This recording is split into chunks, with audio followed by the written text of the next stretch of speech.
Welcome! In this video, we'll be talking about phonation, which is also known as voicing, and how we're able to make sounds during speech.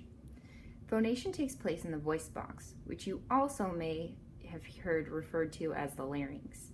Here are a couple of different views of the larynx. The picture on the left shows where the larynx is located if we were facing a person.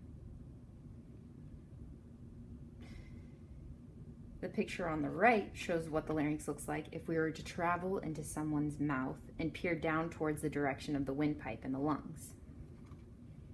Here you can see the vocal cords, which you might also hear referred to as the vocal folds. Here's the front of the larynx, and here's the back. Now that we know where the larynx is and some of the important landmarks, let's dive into how the whole process works.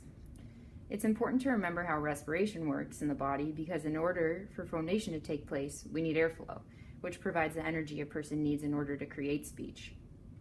So just as a refresher, air enters into the body during inhalation and travels through the open vocal folds. Once a person has taken in an appropriate amount of air, the air travels up and away from the lungs. At this point, the vocal folds will begin to come together and create a constriction. So if you were to think about air traveling towards a small closure like this one, positive pressure is going to start building up underneath the area. Once there's enough pressure built up underneath the vocal folds, the elastic, gel-like cover of the vocal folds is going to get pushed apart. An important thing to remember is that there must be more positive pressure underneath the vocal folds in order for them to be blown apart. While the vocal folds are still together, the covers of the vocal folds will begin to vibrate in a wave-like motion, opening and closing from bottom to top. The vocal folds are pushed apart, and the negative pressure and the elasticity of the vocal folds sucks them back together.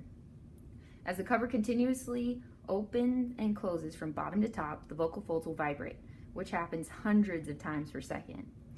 The number of repeated cycles per second, which is measured in hertz, will determine the frequency of the sounds being created. So for example, a male may produce a frequency around 132 hertz, a female around 212 hertz, and a small child would produce probably somewhere around 300 hertz. The body of the vocal folds helps each of us maintain phonation as well as adjust pitch during phonation. An example that may be helpful is comparing the vocal folds to a guitar string. So you can imagine someone pulling a guitar string, and the tighter the guitar string is pulled, the higher the frequency will be and the pitch perceived by others. Alternatively, if the vocal folds are loosened or relaxed, the rate of the vibration will decrease, as well as the pitch being perceived. Once the vocal folds separate or come apart, vibration will stop and phonation is over. I hope this has given you a better idea of how phonation works in our bodies. Thanks for stopping by.